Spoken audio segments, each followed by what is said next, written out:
everyone, and welcome back to another episode of the TB&J podcast. Across from me, unfortunately, is Troy Brittingham.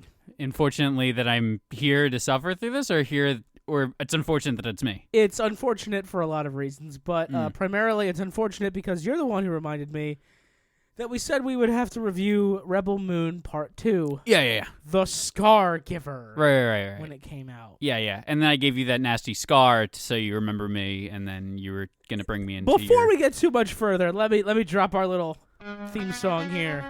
TB&J! As written and recorded by Hey Mark, Let's Riot.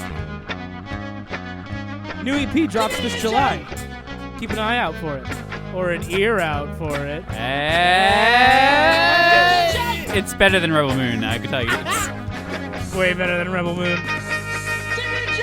Alright, before spoiling too much, I guess, thumbs up, thumbs down, bud. It's thumbs down. Fucking thumbs down. This movie is such a pile of steaming garbage. I was so bored during this movie that I got up a couple times to go get a snack from the kitchen or go to the bathroom, and I didn't bother pausing the movie. No, when I came back, I felt like I missed nothing. We were watching it next to each other. We did not do that the first one. You did not rewind anything, and I did not. I rewound. Well, sure, but only for comedic effect. Yeah, but I did not explain anything to you either. I just didn't bother. No, I didn't ask. I didn't want to know. Also, I do just want to be crystal clear. Just all of it on the table. There's a lot of times where we'll watch something really, really bad, like Madam Web, for example. Which, to be fair, Madam Web worse than this. I'm not going to say that this is worse than that. I feel it's very unfair to compare the two. Sure, there are different things, but with stuff like that, we always say I wanted to like this. I went into this with an open mind. I gave this as big of a chance as I could. Yep. We didn't do that with this. I don't think that we. That's not true. You didn't. I really wanted to love Rebel Moon. Mm-hmm. I know what Zack Snyder is capable of. I've seen 300. Mm-hmm. All right. I think there was a couple other things he did that I actually really, really enjoyed. Sure. There's even in his movies that aren't good, there's still hints of he is talented. Yeah, they still look pretty brilliant. Batman vs Superman isn't all bad, from beginning to end. And when it first came out, I was a big defender of Batman vs Superman. I owned the Snyder cut on Blu-ray. Watchmen has good stuff. I insisted that it was good. Watchmen as well. Yeah, there's a lot of good bits in Watchmen. I wanted to be a defender of this movie. I really wanted to enjoy it, especially because Snyder said it was inspired by all of the things that he loved growing up as a child, with all of the sci-fi he was exposed to when he was younger. I just didn't expect him to lift so much of it beat for beat necessarily, and the movie looks pretty good. Sure. I would say better than the first one. Better than the first one for sure. But that might also be because they kept it pretty simple. Mm-hmm. We didn't leave Velt or the Dreadnought. Yes. We pretty much stayed in those two locations, and it was just different sets within the planet and different sets within the ship. So when you put those limitations on yourself, it can be a little bit better for how things look. It actually, funny enough, reminded me a lot of Star Wars. It's all Tatooine, it's and then it's all different. Death Star, and then it's a little bit of Yavin before we go back to the Death Star exterior. Mm-hmm. So by limiting the sets... yeah, this is Star Wars plus Magnificent Seven Samurai. Yeah. With the couple guys that come back and they rally the troops in the town and they defend it against the big bad guys. Sure, awesome, great. We've seen that story a jillion times.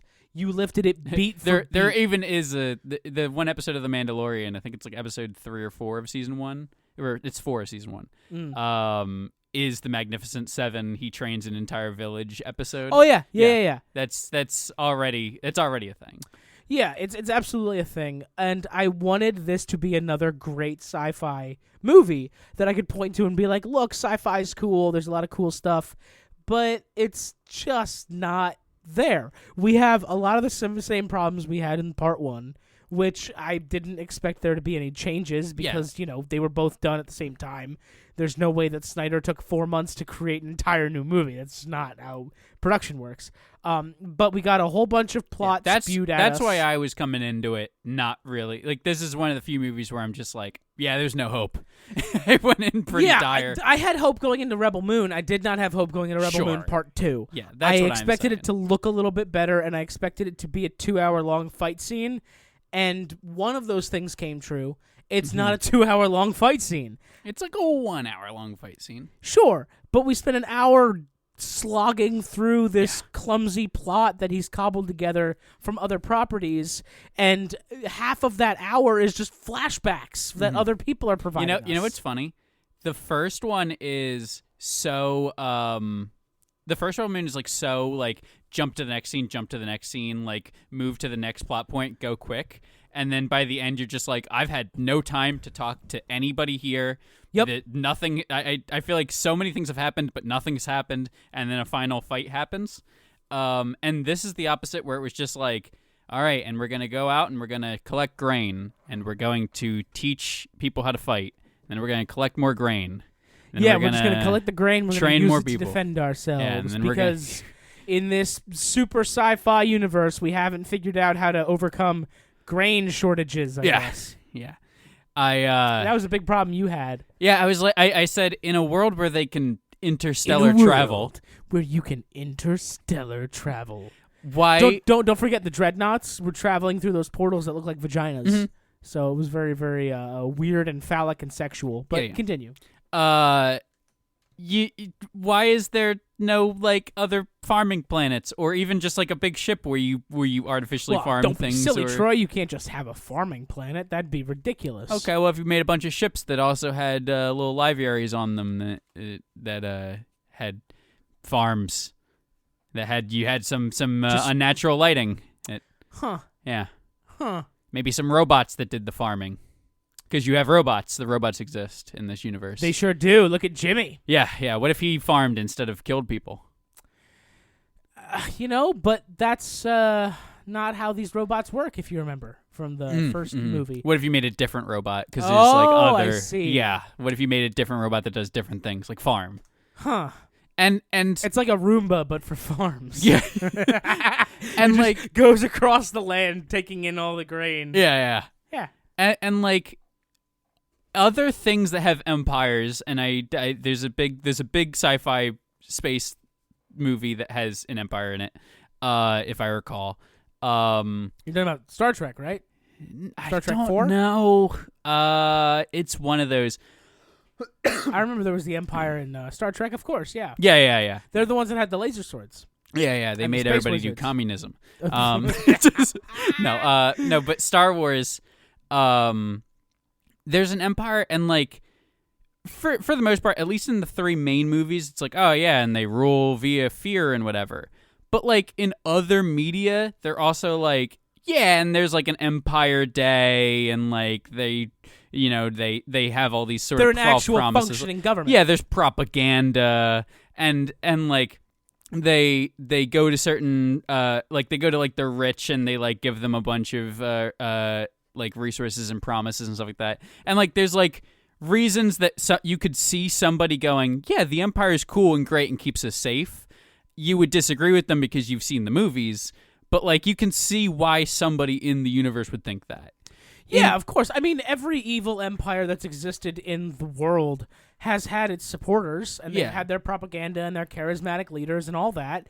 And it was cool seeing that in Star Wars. Mm-hmm. We got none of that in Rebel Moon. Yeah, this is like, they're like, yeah, they rule via fear. And it was like, okay, but like, what else do they... Like, they have a grain shortage. You can't really have an empire with a grain shortage. I don't understand that bit at all.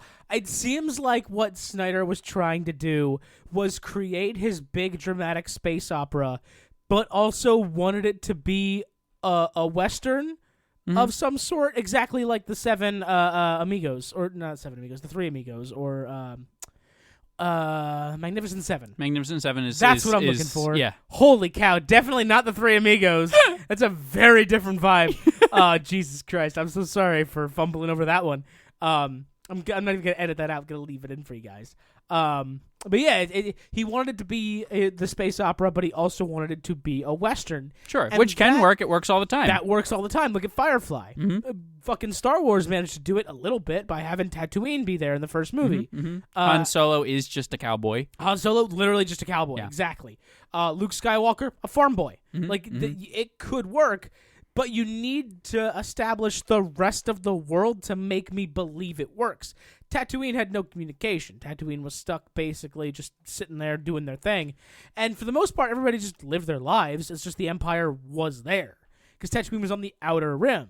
The Empire didn't care too much. Tatooine doesn't have much to offer. Yeah, but even then, Luke talks about like an Imperial Flight Academy and stuff like that. Joining up just to get off the planet. Right, and it's like a thing where he's just like, I live on a sand planet. I don't know about the atrocities of the Empire. I don't care.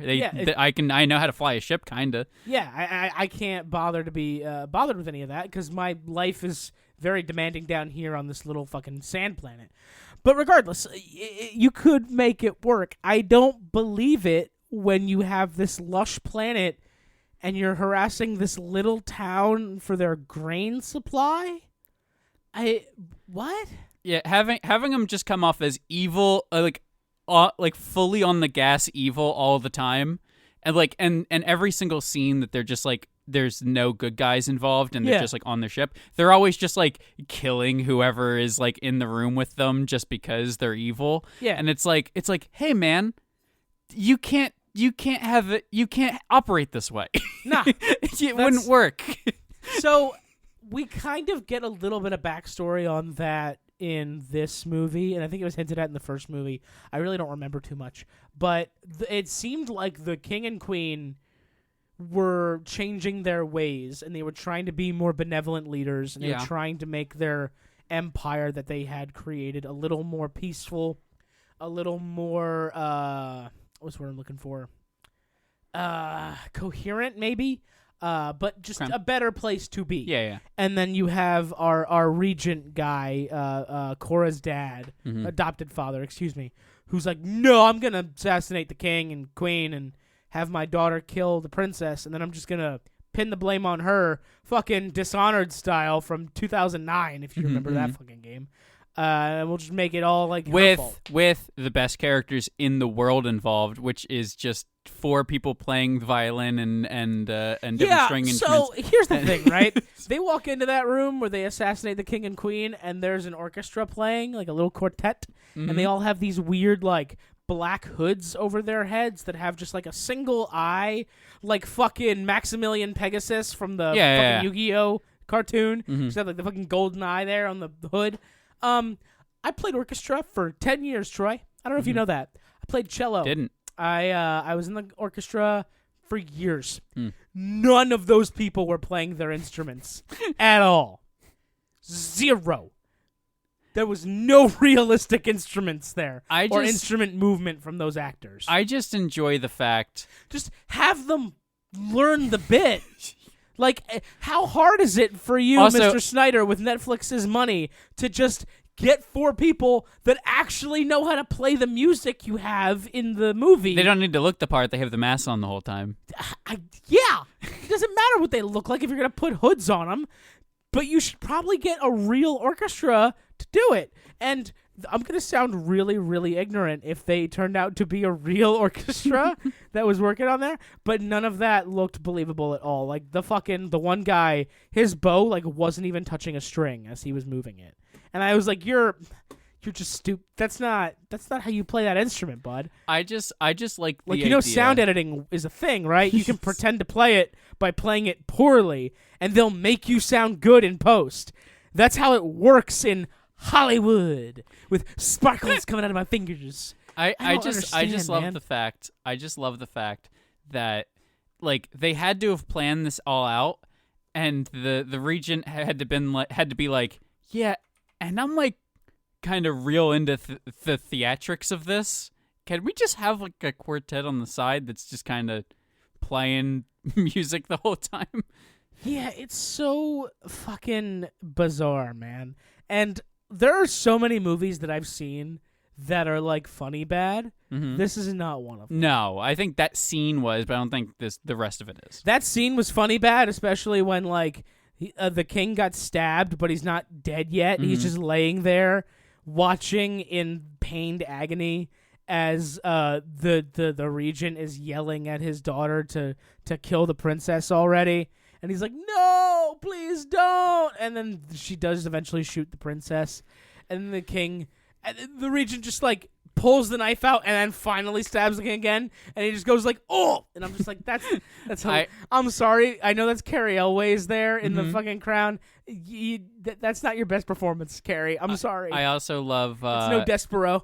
I also love when when she's aiming at the princess with the gun, and the entire orchestra just like they're just like they're hitting this suspenseful music, like they're like rising, and it was just I can only imagine they're just like, all right, come on, like, we can only do so many more chords of this. That's my thing, right? Like, are they in on it?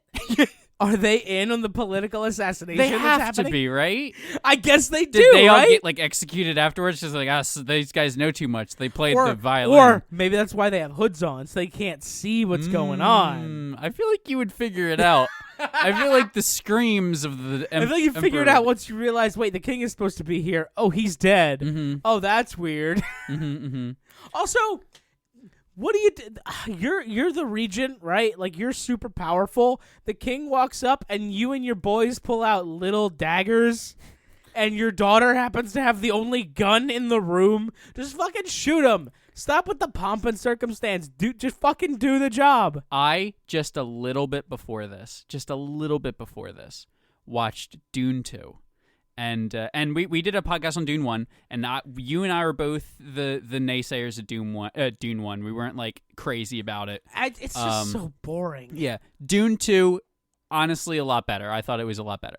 It has a higher percent of Rotten Tomatoes. It's got a lot more going on. None of that matters for anything, but sure. But it's got a lot more going on. It's a lot more fun. And it is still 3 hours long. Jesus. And there's a part 3 coming, right? Yeah. Oh my god. But that has like it or not, like it has pretty intense sort of world building and like pretty deep going characters and an empire that exists that makes sense within the world. So to like have Dune 2 is an unfair comparison to Rebel Moon 2. But those two existing at the same time does not do it any favors. Yeah, can I just share you some information that I found while I was looking for information on something else? Okay. In April 2024, co-writer Kurt Johnstad announced that though original plans were for a trilogy of movies, the franchise will eventually consist of a total of 6 films. Which movie is this? Rebel Moon. Oh. They want 6 of them. You see, if you said that was... I thought you were talking about Dune for a second. I was like, well, people like Dune. It makes a lot of sense. You continue... Yeah. Explain that the stories for each original installment have been expanded into 2 Nobody parts. likes either of them. What are they both sitting on Rotten Tomatoes? You said it was like 21 and 18? Yep. Yeah. Part 1 and Part 2, respectively, are sitting at 21% and 18% based on critic reviews. And here's the craziest part, right?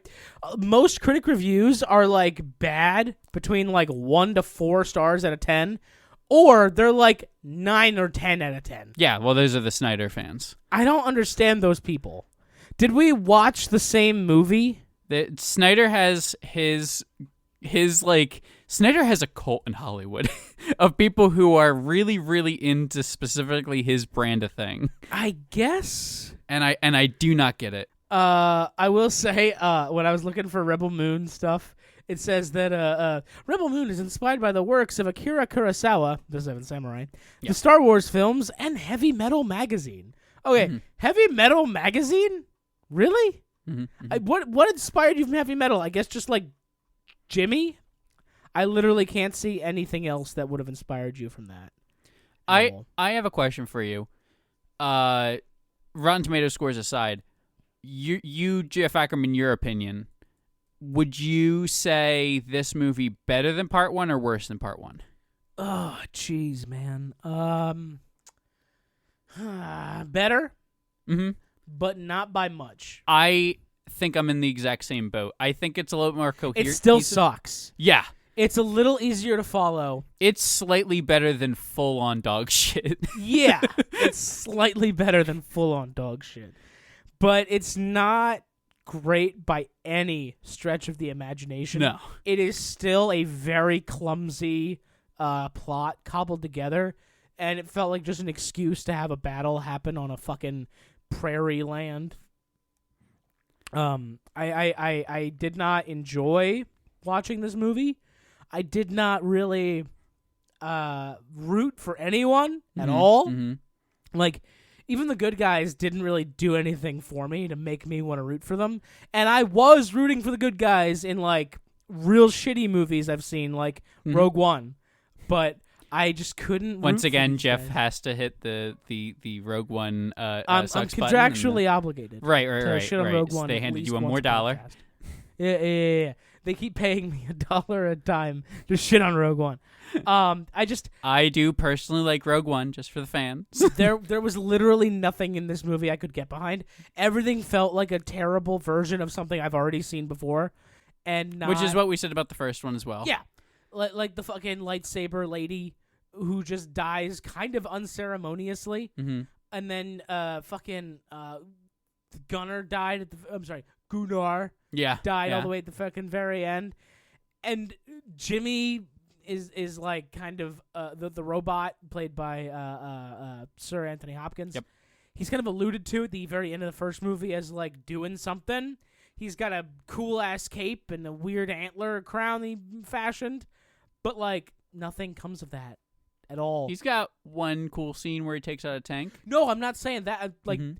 his characterization that was implied that happened after he ran Is away no different than the first one. never came to fruition. Nothing ever happened. He has a very short conversation with Korra about how they're the same, and now he's got no purpose because the royal bloodline is dead. And then he just walks away saying like, "Yeah, you're gonna lose," and then just leaves. That's it. Yeah. And then he shows back up later without saying a word and mows down an entire squad and destroys their tank. And that's that. Still, not a word. And then at the very end of the movie, General Titus is like, "Oh yeah, the princess, she's not dead." Like, what? What do you mean? That's the whole reason Korra's all like fucking annoyed and thinks that she deserves to die and all this shit. Are you fucking serious? You've known this how long, man? And you've just been sitting on it? That was the part that enraged me the most. Was at the end, he's just like, "Huh, you didn't think she was killed that easy, did you?" It's like, what do you mean? And also, I did believe that she's like 10 years old, and it's Yeah! pretty easy to kill a 10-year-old. Like, I wouldn't kill a 10-year-old. I could kill a 10-year-old. It was. I'm just saying, if it came down to me Troy, or do you the want me 10, to cut this out? if it came down to me or the 10-year-old, steel cage match, one knife in the center, I could win. My money's on Bonesaw. If Bonesaw. Bonesaw. you put Bonesaw in a cage with a 10-year-old, For 3 minutes. it's over. It's over. I got you got for you. 3 minutes of Playtime. playtime. But then the 10-year-old, they're stupid. They haven't learned the world yet. They haven't gone to school, and they're like, "Oh, playtime. That sounds fun." Bonesaw's not here to play around. Bonesaw says it's playtime, but it's not actually playtime. That was Macho Man Randy Savage, Yeah. right? Ah, fucking love that. I remember watching that as a little kid, and I was like, I know that voice. Who is that? We're once again starting to lean towards different movies that are better than the movie we're Way talking about. better. Fucking, I love Raimi's Spider-Man trilogy. Oh, God. So much better than this heap of garbage.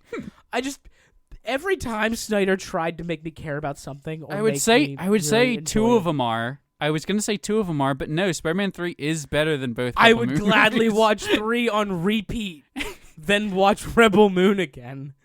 There was nothing redeemable about this movie whatsoever. You know what the other thing is? That's a lie. There is something redeemable. Sure, go for it. It looks cool. Sure. And It looks cool. The fight scenes are okay. And I'm like, oh yeah, Snyder's a director. Snyder's a pretty okay director. He's a shit writer. yeah, no, he is sucks. a fucking shit writer. Stop writing. Stop. Whoever keeps telling you can write, Mr. Snyder, fire them.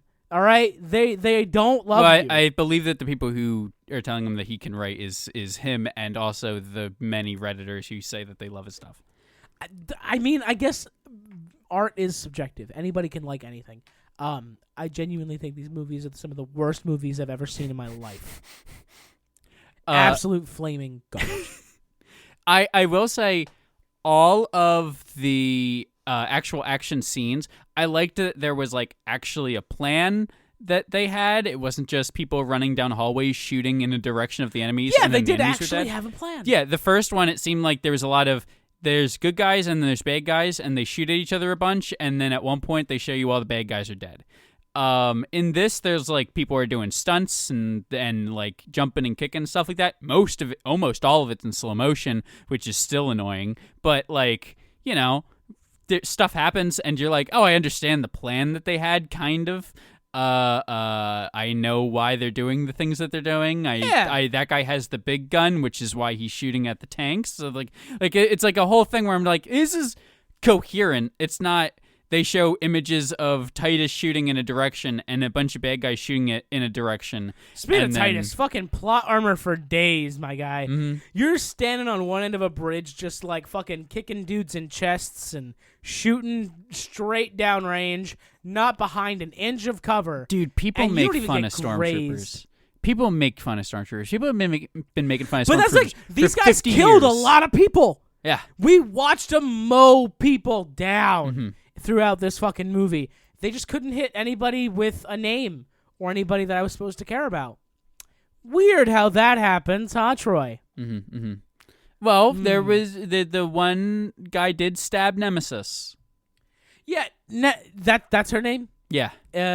Sword lady? It's one of the few characters who I know the name of, and now she's dead. Yeah, that was my thing. Like, most people that had a name, like, died. Or people that, I should say, people that I cared about that had names that I knew ended up dead. Cared about is a strong word, but I get what you mean. Cared about is a very strong word for what I'm going for. Yeah. But yeah, like that's why did it have to, they could have killed more people. But now I'm understanding better now that they've got 6 movies planned. Yeah. So here's the thing, Troy, and I don't know if you caught that. It was supposed to be a trilogy, but the first one ended up being so big they split it into 2. And then Zach was like, well, we got to split all of them Which genuinely, this could have been one movie. If you just cut a bunch of stuff, you could fully put this fight scene at the end of one and just make the fight scene that's at the end of one a little bit shorter. You could have made just I was going to say, cut movie. that whole fight at the end of one out entirely. Yeah. You don't need the Admiral to die and come back uselessly. You could just have the betrayal happen on the ship, and then he escapes with his new buddies or whatever, and you guys barely escape back to the planet. Oh no, the Dreadnought's coming, and then you prepare for the fight. Mm-hmm, mm-hmm. And you cut out maybe 2 hours of absolute bullshit that you don't need. I just don't get the pacing. And that would not have made one a good movie, by the way. But it would. No. It would have made these 2 terrible movies slightly better, but they wouldn't have been good. No. Not unless you have serious other editing decisions.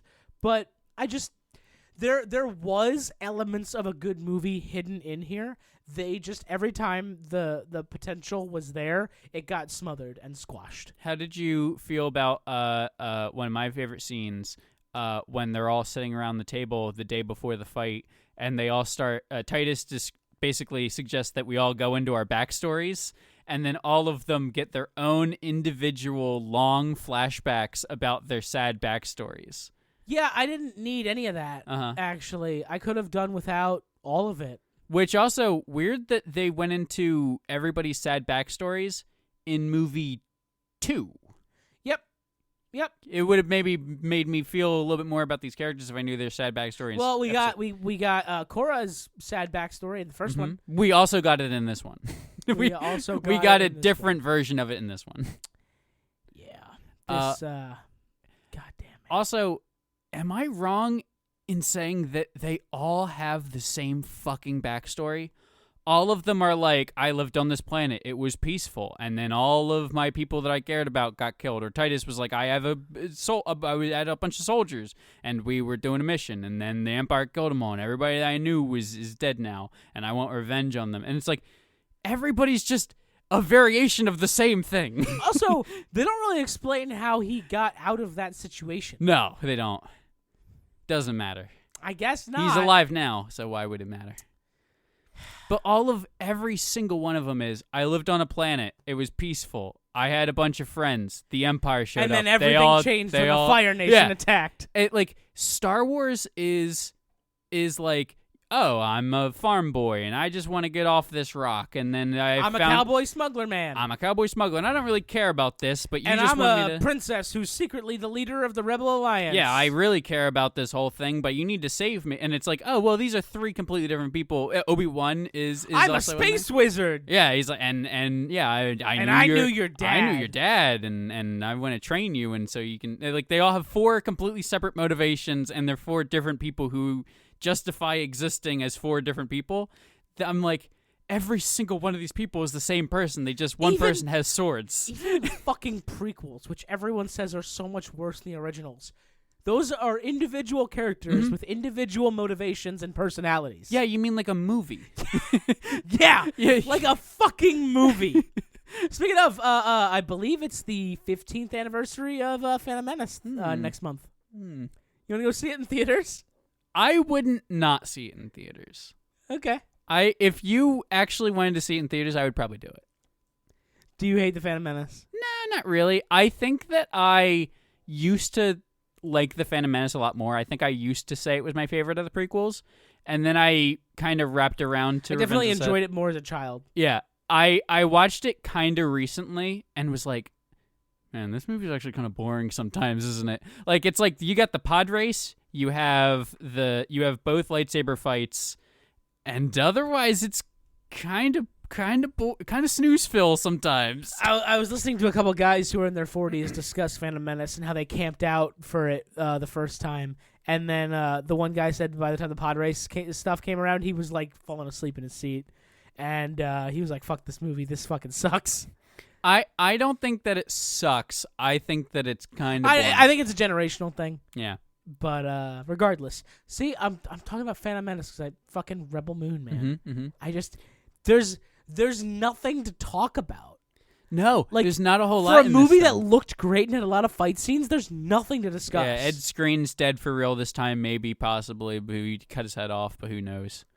Yeah, you cut his head off. Okay, cool.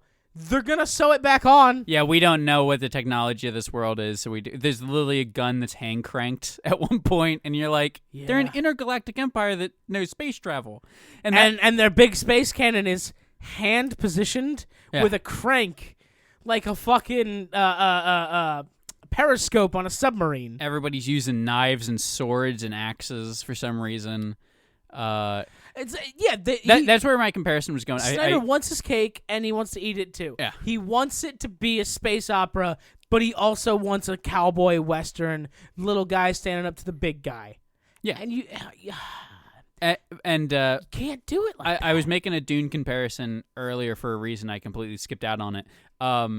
In the Dune movies, they're like, yeah, technology has progressed so far that we actually can't use a bunch of technologies because we have technologies that answer that technology. We have shields that block all gunfire, so now we need to learn how to use knives in a specific way. Yep. So then you're back to sword fighting again if you want to use swords, but also like they have like a interesting reason to do things the way that they're doing it.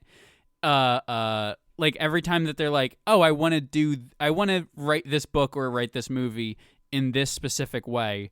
How can I get it there? Oh, well, there's a technology that stops the other thing from happening. Or fucking look at Firefly, look at The Outer Worlds, look at fucking Starfield that came out recently. They are space westerns. How did they make it work? Well, because humanity is expanding and they have the frontier. The frontier exists again. There you go. Now you got your western in your space opera, and you didn't have to fuck around and make dumb shit to make it happen. It's perfectly believable. And now you've got frontier stuff and cowboy hats and marshals, and it works because you have colonies and you have expanding territories. You can't just say that this planet is a Western planet and then you have your expansive, technologically advanced empire that has their laser swords and their laser guns and shit. Like, I wanted to love this movie so much. There's a lot of stuff I really love in it. It just doesn't get handled well, my guy. Well, going into the first one, I was like, you know what? You know what actually could use a little bit of a competitive kick in the ass a little bit. Star Wars. Yeah. Star Wars could use another space thing to be like, hey, you need to step up your game because it's another reason I wanted Halo to do so well. And it's not there. This is not the Star Wars killer. No. I mean, it was what it was. The rumor that's pretty much confirmed, I think, is that this was pitched as Star Wars, and Disney basically went, "Leave, please, go away, get the fuck out of here, man." But you know, Troy, that's why woke Disney stock is going down, man. True. Go woke, go broke. It's not because of the last 10 years of business practices. No. Forget all that. Oh, okay, interesting. Very different thing. All right. That's literally all I have to say about this film. You didn't like when the blood axes showed up at the last 2 seconds of the movie and kind of helped a little bit. I forgot they existed. Yeah. The actual resistance rebels show up and they help in the last 2 seconds when they kind of have everything cleaned up a little bit. Yeah, it's just the stragglers really at that point, and the people that evac'd out of the dreadnought before it crashed. Yeah. But sure, yeah, I guess. Yeah. That was kind of cool, maybe. I don't know, man. There were pieces here, but they just couldn't fucking make anything work. Well, all of the dialogue was so fucking cringy and cheesy and awful. Every line is written like it's supposed to be the coolest line you've ever heard, and every line sucks. Why can't I have just this one thing? Mm-hmm. Yeah, he's dying. Stop making it about you, bitch. No, that's the other thing. Everything is about this character. She is. She's got the biggest case of main character syndrome I've ever seen. She is like the chosen one without them using the word chosen one. Mm-hmm. She's the most unbearable main character I think I've ever dealt with. I've seen worse. She's just kind of generic, and they really lean into her being important when she doesn't really do that much more than everybody else. Well, the first movie she literally does everything, and then this movie I feel like she doesn't really do that much other than she just take out the ship at the end, but it's not really. Yeah, it's just. But Rebel Moon, no good. Letter grade. We probably gave the last one like a D or something like that. I'm gonna go. Or do you want to use D's number system? Oh yeah, I forgot we could do numbers now. Out of 10, what do you think? I'm gonna go. I would have given the first one like a 2, so I'll give this one like a 3. I would have given the first one probably a 1, 1.5. And I'm gonna give. We could do points, yeah. I'll give it a 2. I'll give it a 2. I'm definitely giving this one like a 3. Yeah, 3.5 most. It looked pretty good. That's the only good thing I can say for it. Yeah, I think some of the fighting was cool. It is very repetitive. It takes up half the movie. It sure does. That's about it. Yep. This movie is people training, people talking about grain, and then they fight for an hour. Listen, we say all the time on this podcast, the internet is a very negative place. We try not to contribute to that as best we can. This is not one of those times. We can't help it. We can't do anything about this one. Yeah, we can't create positivity where there isn't anything. There's not even like something neutral to comment on. It's all Don't blame us. Blame Zach. Yeah, but go to Zach. Yeah. Go to Zack Snyder's house. Don't do that. Don't even tweet at him. Please don't do anything to Zack Snyder. He seems like a fine guy. He's not good at making movies. Yeah, I'm sure he's a great guy. I'm sure I'd love to have a beer with him. I don't want to watch his movies very often. I will give him credit. It seems like he has fun making movies that he wants to make, and then he does it. He's in like a Shyamalan camp in that regard, where Sure. it's like, yeah, I have a movie in mind. I'm going to make that movie. You don't care really what anybody else thinks about it. And then I'm going to think. The one thing I do think is that he does care about it. I think that Zack Snyder really wants people to think Zack Snyder's cool. Yeah, he reminds me of Michael Bay in that regard, where he was making the Transformers movies, and people were like, "These are going to be terrible." And But he he's was got like, more heart than I hate Michael Bay more. Yeah. Like Michael Bay as a person sucks. Zack doesn't seem like he yeah. sucks as a guy. It just seems like he's not. He seems like just he's got not a good little. at his job He's got very some much. ego. Yeah. Yeah. We'll see. I want better from you in the future, Mr. Snyder. No, part stop of the letting reason me we down. do this is because we kind of like some of the stuff that you do, and we want it to be good. Yeah, I wouldn't keep watching your movies if I wasn't convinced that this time you've changed like a battered wife. I just keep coming back. We did the Fallout episode. We talked about Todd Howard. That's who we keep going back to. Yeah. I will go back to God Howard every time and just suckle at the teat of Fallout, no matter how bad it is. And I'll be like, "Thank you." I'll keep telling you it's Thank a you, problem. Daddy. I'll keep telling you it's a problem, and you should stop. And you hate that.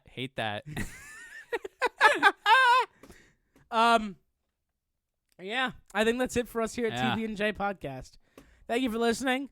I'm not sure what's next, but it'll be something. Well, we'll see you in 4 months for Rebel Moon Part 3. Shut up. In August, probably. No. They haven't announced a date, but it's probably like in August. I don't believe it's been September. filmed yet. I don't believe it's been filmed yet. But it would be funny. No. No, it wouldn't. It'd be a little funny if every 4 months of our lives there was a Rebel Moon. Funny for who, Troy? I don't know. It's funny to somebody. Like cosmically funny. Cosmically funny. Yeah. Just out there in the universe. Someone's gotta find this funny. Yeah, there's somebody on a distant planet looking down at us and just going, huh. Like just not even like a full-on belly laugh, just like one little quick chuckle. Just a sensible little chuckle. Just, Hmm.